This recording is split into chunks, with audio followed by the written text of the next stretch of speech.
Hello, तो good morning. कैसे हैं आप लोग? उम्मीद करता हूँ कि आप अच्छे होंगे। आपकी तैयारी बहुत अच्छी चल रही होगी बीपीएससी एईडीओ की।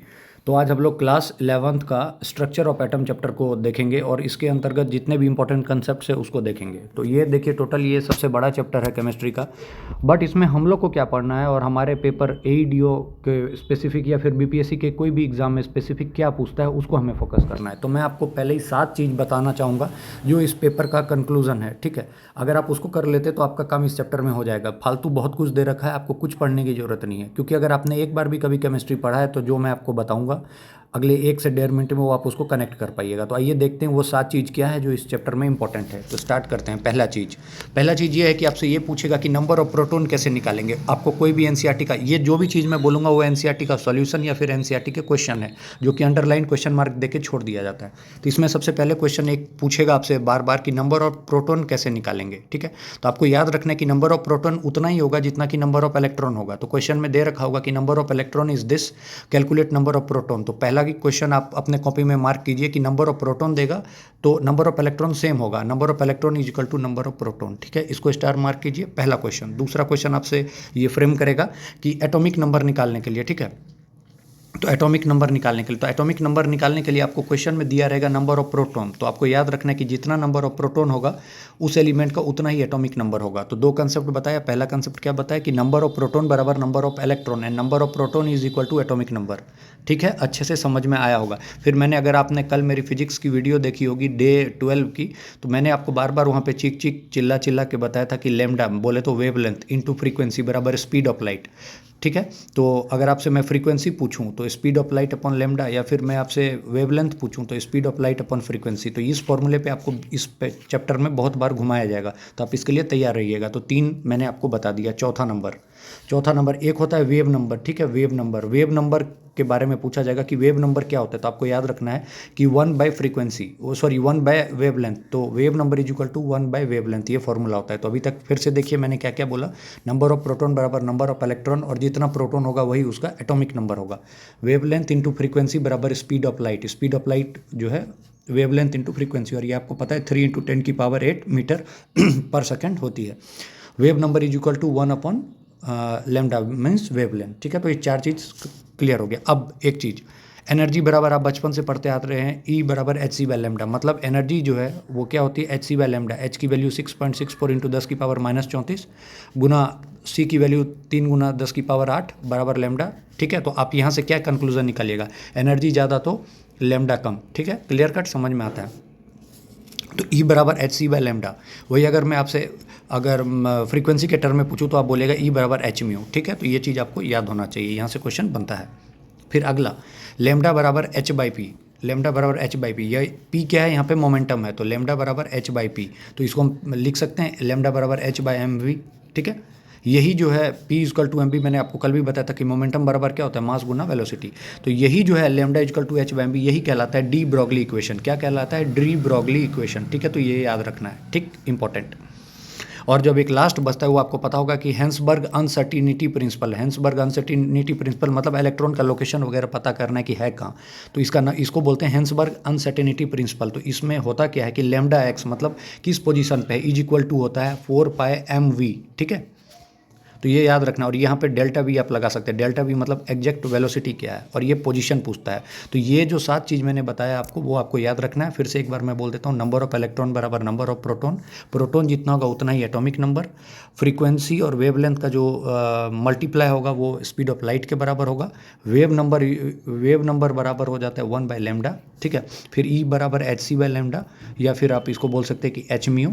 फिर उसके बाद मैंने आपको बताया कि lambda is equal to H by P. P हो गया मोमेंटम, तो मोमेंटम को एम वी बोलते हैं। ठीक है, यही हो गया डी ब्रॉगली। और एक लास्ट आ गया हेंसबर्ग अनसर्टिनिटी प्रिंसिपल, जिसके तहत हो गया delta we into delta x बराबर एच अपॉन 4πm। ये आपके इस चैप्टर का कंक्लूजन है। अब आइए एक एक करके मैं एक एक करके आपको एक बार दिखा देता हूँ कि क्या क्या बोल रहा है। ठीक है, तो इसमें यही चीज़ बोल रहा है कि जो पहली एटॉमिक थ्योरी थी वो किसने दिया था, डाल्टन ने। इसी को बाद में बोला गया डाल्टन्स एटॉमिक थ्योरी। ठीक है, उन्होंने ही बोला था कि एटम जो है सो बेसिक यूनिट है और अल्टीमेट पार्टिकल है मैटर के। ये यहाँ पे दिया होगा, आप इसको देख सकते हैं। डाल्टन ने ही जो था बाद में एक्सप्लेन किया था law of conservation of mass, law of constant proportion और लॉ ऑफ मल्टीपल प्रोपोर्शन। ठीक है, सक्सेसफुली। ठीक है, बहुत सारे मतलब चीज़ का इन्होंने रिजल्ट वगैरह नहीं दे पाए थे। ठीक है, जैसे वो वाला था कुछ चीज़ जो ऑब्जर्वेशन बेस्ड पर था, लेकिन बाद में इनकी थ्योरी को माना गया था। ठीक है, बाद में आपको पता है कि एटम्स को के बारे में बताया गया कि ये सब एटॉमिक पार्टिकल से भी बना है, जैसे इलेक्ट्रॉन, प्रोटॉन, न्यूट्रॉन और सबका जो आपको पता है, जैसे न्यूट्रॉन की डिस्कवरी चैडविक वगैरह, ये चीज़ आपको, इलेक्ट्रॉन का जे थॉमसन वगैरह पता है आपको। ठीक है, फिर यही अब एक एक करके दे रखा होगा कि यहाँ पे डिस्कवरी ऑफ इलेक्ट्रॉन के बारे में, तो वही पहले जो था माइकल फैराडे ने बताया था कि कैसे करके जो इलेक्ट्रिसिटी को पास करेंगे किसी भी सॉल्यूशन से, तो केमिकल रिएक्शन जो होगा कैसे कैसे करके इलेक्ट्रोड पे, ठीक है, ऑक्सीडेशन होगा एनोड पे और रिडक्शन का होगा कैथोड पे, यही चीज़ इसमें बताता है। तो आप ये चीज़ इसको रिजल्ट को देख सकते हैं, समरी। ठीक है, पॉजिटिव चार्ज जो होता है उसको बोलते हैं कैथोड और जो नेगेटिव चार्ज होता है उसको बोलते हैं एनोड। ठीक है, सॉरी, कैटायन जो हो गया वो पॉजिटिव चार्ज हो गया, cation is equal to positive charge, तो कैथोड हो गया नेगेटिव चार्ज, ये चीज़ याद रखिएगा। Cation is equal to positive charge तो कैथोड हो गया नेगेटिव चार्ज, आयनायन हो गया नेगेटिव चार्ज तो एनोड हो गया पॉजिटिव चार्ज, ये चीज़ आपको याद रखना है। नेगेटिवली चार्ज पार्टिकल की बात करेगा, आपको बचपन से ही पढ़ते आ रहे, इलेक्ट्रॉन है, प्रोटॉन पॉजिटिव है, वही अगर पूछेगा, देखिए एटम के बारे में पूछेगा, अगर ओवरऑल एटम के बारे में पूछता है, याद रखिए ओवरऑल एटम के बारे में, तो ये न्यूट्रल होता है। अब क्वेश्चन ये आता है कि ये क्यों न्यूट्रल होता है, तो मैं आपको ध्यान से बताता हूँ। देखिए ये एटम है, ठीक है, इसके अंदर में न्यूक्लियस है, न्यूक्लियस के अंदर में क्या होता है, प्रोटॉन और न्यूट्रॉन, बाहर में इलेक्ट्रॉन घूम रहे होते हैं। ठीक है, ध्यान से देखिए, बाहर में इलेक्ट्रॉन घूम रहे हैं, ये अंदर का क्या है, न्यूक्लियस, न्यूक्लियस में क्या है, पॉजिटिव चार्ज, तो अंदर का क्या हो गया, पॉजिटिव, बाहर का क्या है, इलेक्ट्रॉन नेगेटिव, अंदर पॉजिटिव बाहर नेगेटिव, तो एक फील्ड बन रहा होगा और ये इसीलिए इसके चारों तरफ घूमते हैं, तो ये अंदर पॉजिटिव बाहर नेगेटिव, तो ओवरऑल एटम क्या, न्यूट्रल, यही कंसेप्ट है, यही बार बार आपको लिख के बताएगा, आपको मैंने एक लाइन में समझा दिया। ठीक है, फिर यहाँ पे वही charge upon mass of electron का दे रखा है, ये सब आपके कोई काम करनी, यहाँ से कोई क्वेश्चन नहीं आएगा। फिर आप चार्ज ऑन इलेक्ट्रॉन याद रखिए 1.6 × 10⁻⁻19। ठीक है, ये चीज़ आपसे बेसिक है, तो आप इसको बताया जा सकता है। ठीक है, ठीक है, अब discovery of proton and neutron के बारे में जो है सो वही कैनाल रेज एक्सपेरिमेंट कैसे कैसे करके किया गया था, ये चीज़ आप खाली टाइम में पढ़ लीजिएगा, इतना इंपॉर्टेंट क्वेश्चन यहाँ से आपसे नहीं पूछा जाएगा। ठीक है, फिर आपसे एक वर्ड जो एनसीईआरटी का दिया है बार बार, ठीक है, तो smallest and lightest positive ion क्या होता है, प्रोटॉन। ठीक है, पॉजिटिव आते ही प्रोटॉन। ठीक है, बाद में न्यूट्रॉन के बारे में बोलेगा, तो चैडविक ने इसकी डिस्कवरी की थी, ये यहाँ पे दे रखा है, आप देख सकते हैं। ठीक है,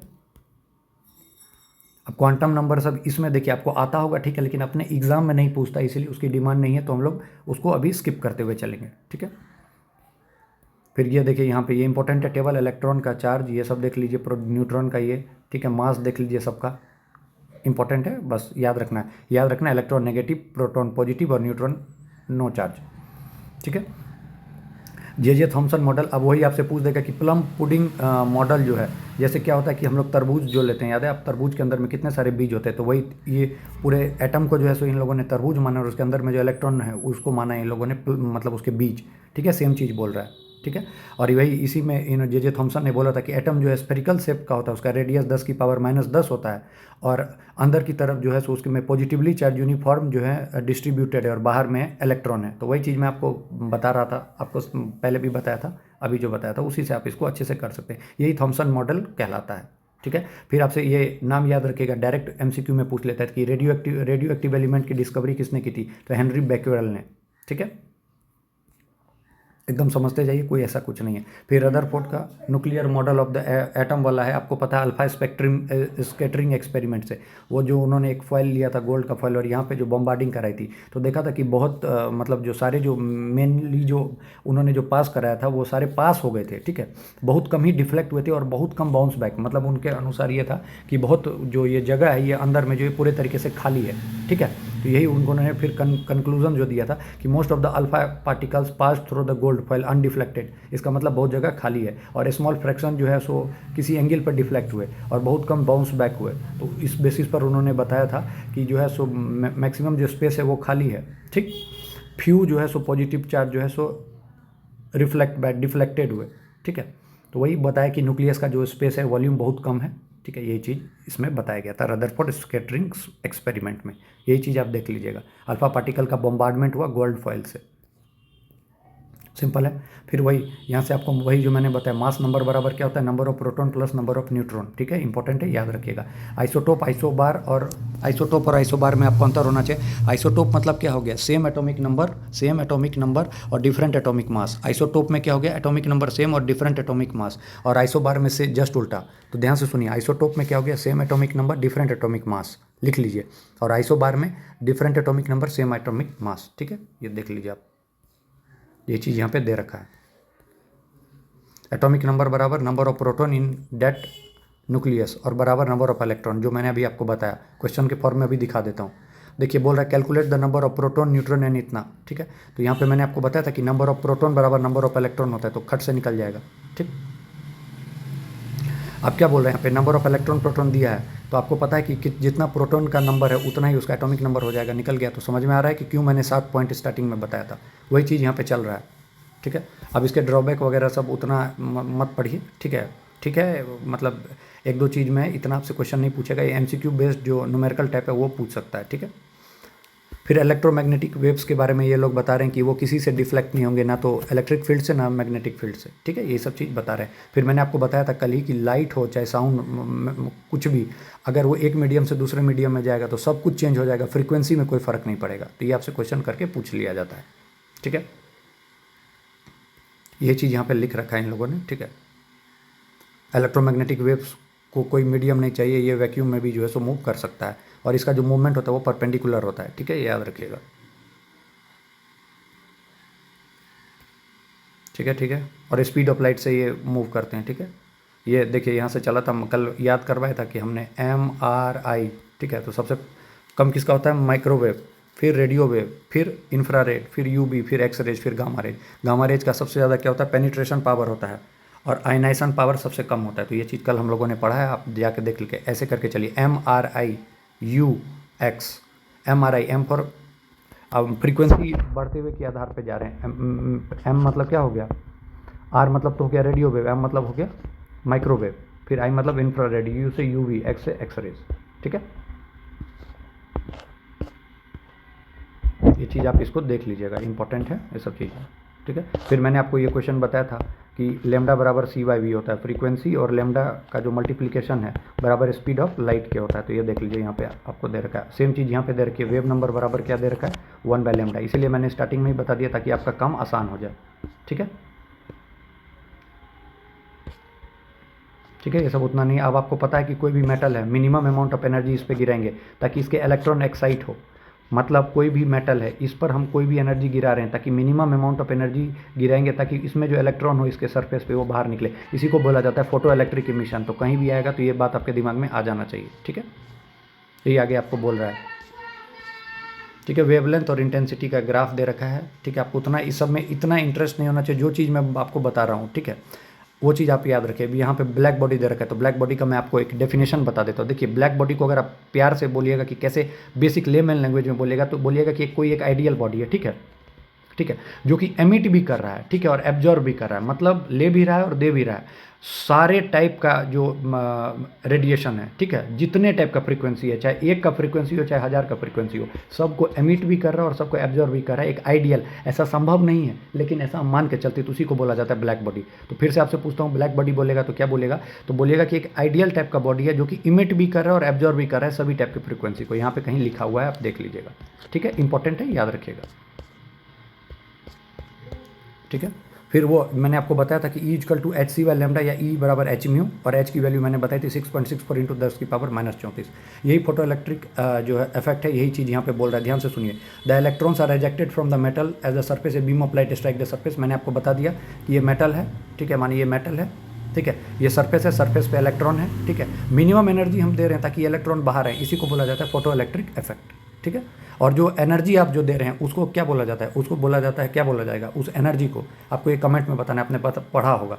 देखिए थ्रेशोल्ड फ्रीक्वेंसी तो वो हो गया कि मतलब मिनिमम फ्रीक्वेंसी तक वो होल्ड करेगा और उसके बाद जितना दिए कि अब वो बाहर निकल जाएगा। मतलब एक होता है ना कि हम लोग को कोई कुछ मार रहा है तो हम लोग एक लेवल तक बर्दाश्त करते हैं और बर्दाश्त अब नहीं हो पाएगा, मतलब थ्रेशोल्ड हो गया, अब अगर होगा तो हम लोग भी मार बैठेंगे। तो वही हो गया थ्रेशोल्ड एनर्जी, इतना एनर्जी जहाँ तक वो आउट नहीं हो रहा है, ठीक है, और उसके बाद वो बाहर निकल गया, ठीक है, याद रखना है।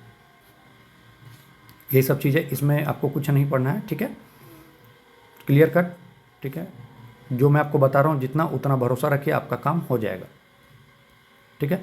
अब देखिए वही चीज़ बोल रहा है, एनर्जी बराबर E बराबर hµ, ठीक है, ऐसे करके निकाल लीजिएगा, या फिर E बराबर hc/λ, मैंने आपको बार बार बताया है, ठीक है, वही चीज़ पे चल रहा है। ध्यान से देखिए, आराम से निकल जाएगा, आपका काम हो जाएगा, ठीक है। ये सब आपको उतना पढ़ने की जरूरत नहीं है। एटॉमिक स्पेक्ट्रम ये सब आपसे कोई नहीं पूछने जा रहा है, ठीक है, सब नीट का सिलेबस है, ठीक है। इतना आपको अभी कोई पढ़ने की ज़रूरत नहीं है, ठीक है। ये रिडबर्ग कांस्टेंट वगैरह हाइड्रोजन के लिए होता है, ठीक है। स्पेक्ट्रम आपने पढ़ा होगा कि इसका सीक्वेंस पूछ देता है कई बार कि लाइमन, बाल्मर, पास्चन, ब्रैकेट और पी फन, ये याद रखना है, ठीक है। इसमें देखिए लाइमन बाल्मर इसलिए बताया क्योंकि देखिए N1 की वैल्यू होती है 1, इसका फॉर्मूला देख लीजिए, ये होता है फॉर्मूला, पढ़ने की कोई ज़रूरत नहीं है, लेकिन मैं फिर भी बताया तो ये फॉर्मूला है, ठीक है, ये याद रखिएगा। अब होता क्या कि लेमन को 1 मानते हैं, N1 की वैल्यू 2, 3, 4, 5, ठीक है। और स्पेक्ट्रम रेंज जो देखिएगा तो ये अल्ट्रावायलेट के लिए, विजिबल के लिए, इंफ्रारेड इंफ्रारेड इंफ्रारेड, ये मैंने बता दिया, लेकिन ये कोई काम का है नहीं, ठीक है। ये सब आपको बिल्कुल इतना दिमागी नहीं लगना। फिर एंगुलर मोमेंटम आपको पढ़ना है, इसकी आपको पता होना चाहिए कि एंगुलर मोमेंटम होता क्या है, ठीक है। तो जैसे आपने पढ़ा था कि एम वी क्या होता था, आपने पढ़ा था, क्या पढ़ा था, लीनियर मोमेंटम, मोमेंटम पढ़ा था ना, अभी पढ़ा था, लैम्डा बराबर h/p और p बराबर mv होता है, तो वो जो mv है वो क्या है, लीनियर मोमेंटम है, ठीक है। एंगुलर मोमेंटम को बोलिएगा तो inertia into velocity, inertia into angular velocity, इसको हम क्या बोलेंगे, एंगुलर मोमेंटम, ठीक है। ये याद रखना है, एंगुलर मोमेंटम की बात कर रहा हूँ, ठीक है, इंपॉर्टेंट है, इनर्शिया इंटू एंगुलर वेलोसिटी, ठीक है। इतना आपने देख लिया। फिर बोर वाला आपको पता ही है कि जो उसका अगर हम रेडियस निकालते हैं तो क्या होता है, n² होता है, ठीक है। अगर फर्स्ट का पूछेंगे तो ये फर्स्ट का स्क्वायर, 2 का पूछेंगे तो ये 4 हो जाएगा, ठीक है। तो ऐसे करके बेसिक है, आपको याद रखना है कि फॉर्मूला ये लूसेंट में भी दे रखा होगा, और इसलिए यहीं से NCERT का उठा के उन लोगों ने दिया है, ठीक है। तो याद रखिएगा रेडियस निकालने का फॉर्मूला n² होता है, ठीक है, एकदम बिल्कुल अच्छे से याद रखिएगा, ठीक है।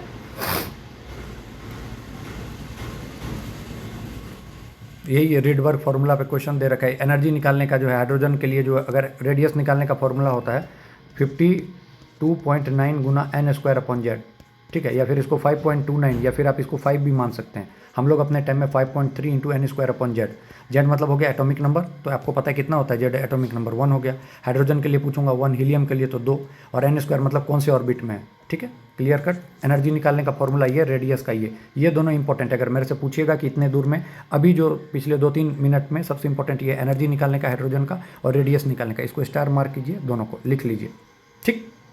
और एनर्जी कौन सी है, काइनेटिक एनर्जी है, ठीक है।